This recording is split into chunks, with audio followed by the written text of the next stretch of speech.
Hello dear students. तो जैसे कि आप देख रहे हैं यूट्यूब चैनल भारतीय वन। और इस भारतीय वन में आज मैं आप लोग को बताने वाला जा रहा हूँ। ये क्लास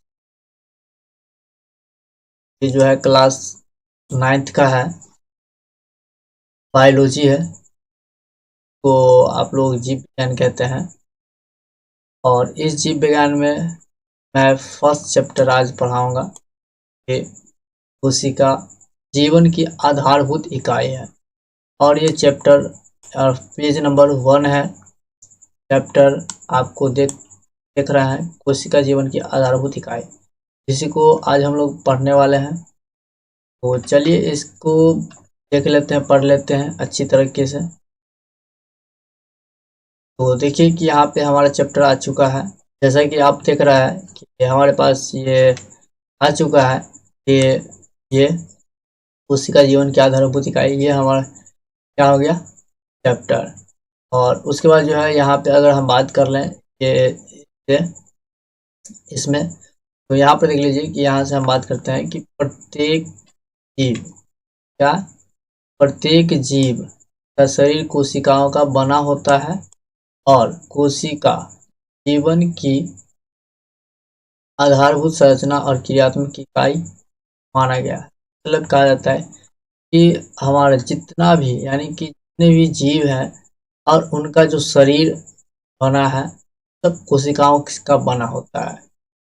और इस कोशिका को एक आधारभूत इकाई माना गया, मतलब बहुत ही जरूरी माना गया है, बहुत ही इंपोर्टेंट माना गया इस अंग को। कोशिका जीव द्रव्य से बनी एक रचना रूप में उपस्थित रहते हैं, यानी कि जिसमें विभिन्न रासायनिक तत्व संयोजित कर यौगिक के रूप में उपस्थित रहता है। मतलब कहा जाता है कि जो जीव द्रव्य होते हैं कोशिका में वो एक रचना जैसी बनी होती है। और ये इसमें क्या होता है कि विभिन्न प्रकार के रासायनिक तत्वों का संयोजन होता है, यौगिक के रूप में उपस्थित रहते हैं, है ना। तो ये इस तरह से रहते हैं। और उसके बाद जो है यहाँ पे बात कर लेते हैं कि अकार्बनिक यौगिक मुख्यतः जल एवं लवण के रूप में तथा कार्बनिक यौगिक मुख्यतः प्रोटीन, वसा, कार्बोहाइड्रेट, न्यूक्लिक अम्ल के रूप में रहते हैं। मतलब बोला जाता है कि कार्बनिक यौगिक जो है मुख्यतः वो जल और लवण के रूप में पाया जाता है। लेकिन कार्बनिक ये कौन था, अकार्बनिक था, जो कि जल और लवण के रूप में उपस्थित रहता है, ओके, रूप में रहता है। लेकिन कार्बनिक यौगिक जो है वो प्रोटीन हो गया, वसा हो गया, कार्बोहाइड्रेट हो गया, न्यूक्लिक अम्ल हो गया, इसके रूप में ये उपस्थित रहता है। कोशिका में यह जीव द्रव्य एक छिद्र युक्त चयनात्मक पारगम्य प्लाज्मा झिल्ली से घिरी रहती है। मतलब कि बोला जाता है ये जो जीव द्रव्य है, ठीक है, ये एक छिद्र युक्त, मतलब कि ये एक छिद्र की तरह बनी होती है, इसकी रचना की हुई होती है, ओके, जिसको हम लोग कहते हैं प्लाज्मा झिल्ली। क्या कहते हैं, प्लाज्मा झिल्ली। और ये पारगम्य में से क्या होता है कि प्लाज्मा झिल्ली से घिरी हुई होती है और इसके बीच एक केंद्रक भी होता है।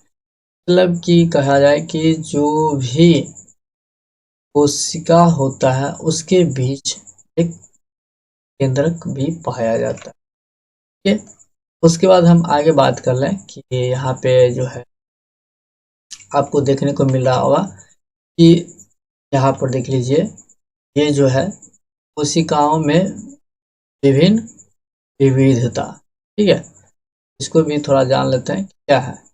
जीवों की कोशिकाओं के रूप जैसे शेप, आकार और संख्या में काफी भिन्नता होती है। मतलब कहा जाता है कि जीवों की कोशिकाओं के रूप में, मतलब कि जीवों में जो भी कोशिकाएं होती हैं उनका आकार हो गया, रूप हो गया, संख्या हो गया, काफी भिन्नता होती है। मतलब किसी का मोटा होता है, किसी का पतला होता है, और किसी की संख्या 1 होती है, 2 होती है, 3 होती है, ठीक है, कोशिका का। आप यदि चित्र 1.1 को देखें, जैसे कि आपको मैं दिखा रहा हूँ 1.1 को चित्र, यहाँ पर ये 1.1 का चित्र है। में आपको बताया गया है ये जो कोशिका सब है, इस सब का जो है अलग रूप देखिए कैसा कैसा। ये यकृत कोशिका है, मेढक का है, अमीबा है, कोशिका है। इस तरह से ये सब क्या अलग अलग प्रकार के होते हैं, है ना। तो वही बात यहाँ पे बोला जा रहा है कि इस 1.1 को देखो, आपको विभिन्न प्रकार के रूप और आकार में विविधता का ज्ञान सरलता हो जाएगा, है ना। तो इसमें बोला जाता है कि मतलब विभिन्न प्रकार के उसका आकार होता है, मतलब हर एक जितने भी जीव हैं उनका शरीर में जो भी कोशिका होता है उसका आकार, रूप, संख्या अलग अलग होता है, एक समान नहीं होता।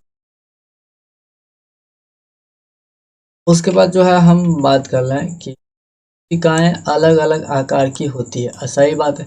जितने भी शरीर होंगे या फिर जितने भी कैटेगरी के होंगे, सब में अलग अलग प्रकार के कोशिकाएं पाई जाती है।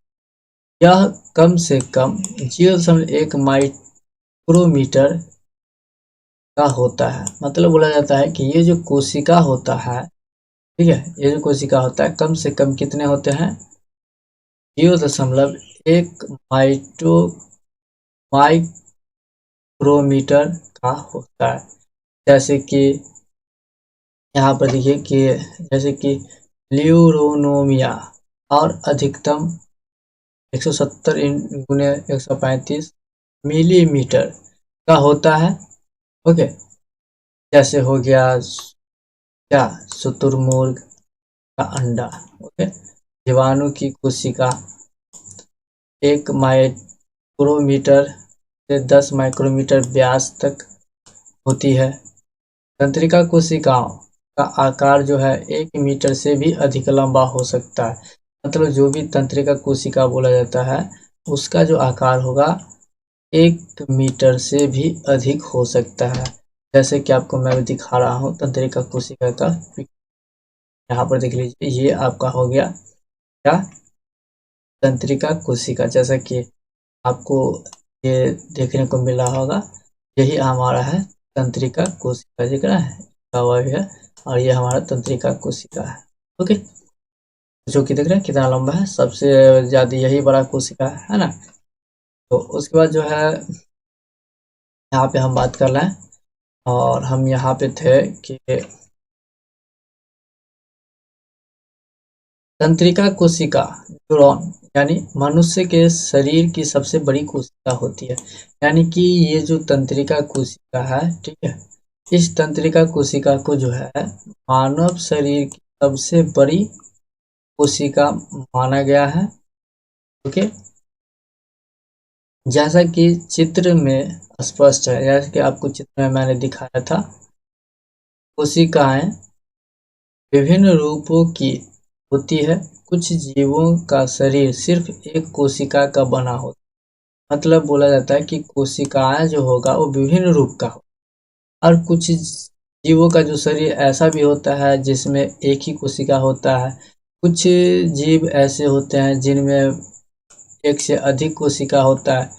तो जिसमें एक कोशिका पाया जाएगा उसको हम लोग कहेंगे एक कोशिकीय जीव, और जिसमें एक से अधिक कोशिका पाया जाएगा उसको हम लोग कहेंगे बहुकोशिकीय जीव, है ना। अब एक कोशिकीय जीव में कौन कौन आ जाएगा, तो जैसे देख लीजिए कीड़ा, पैरामीशियम, केलेंडोमोनास इत्यादि और भी हो सकता है। उसके बाद अगर अब देख लीजिए बहुकोशिकीय जीवों का शरीर अनेक कोशिकाओं का बना होता है, ठीक है। बोले थे कि बहुकोशिकीय जीव जो होता है वो अनेक कोशिकाओं का बना होता है। ओके, और उसके बाद जो है यानी कि हम आगे बात कर लें कि जैसे लगभग 60 किलोग्राम के एक मानव शरीर में, यानी कि लगभग 60 किलो जो है 60 किलोग्राम के एक मानव शरीर में जो है 60 × 10⁻15 कोशिकाएं पाई जाती है, इतनी पाई जाती है। बहुकोशिकीय जीवों में विभिन्न कार्यों को सुचारू रूप से संपन्न करने के लिए अनेक कोशिकाएं संबंधित अंगों का निर्माण करती है।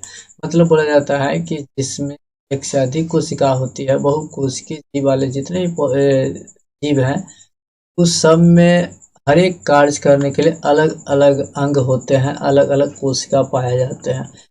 ठीक है, इनमें श्रम का विभाजन होता है और इसमें क्या हो जाता है कि श्रम का विभाजन हो जाता है, मतलब कि जितने भी काम होंगे उसका विभाजन हो जाता है।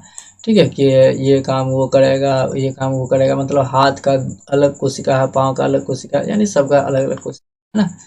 विभिन्न प्रकार के पौधे जैसे कि शैवाल हो गया, कवक हो गया, मॉस हो गया, फर्न हो गया इत्यादि तथा जंतु इसके उदाहरण है। और ये सब क्या है, इसके उदाहरण है। शैवाल हो गया, कवक हो गया, मॉस हो गया, फर्न हो जाएगा, ये सब क्या है कि बहुकोशिकीय जीव है। ओके, बहुकोशिकीय जीवों का विकास एक कोशिका से ही कोशिका विभाजन द्वारा हुआ है।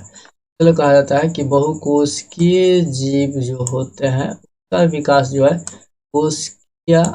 कोशिका से ही कोशिका विभाजन के द्वारा हुआ है। ओके, तो अब जो है मैं आपको बता दूं कि मैं अगले क्लास में आपको यहाँ से आपको बताऊं।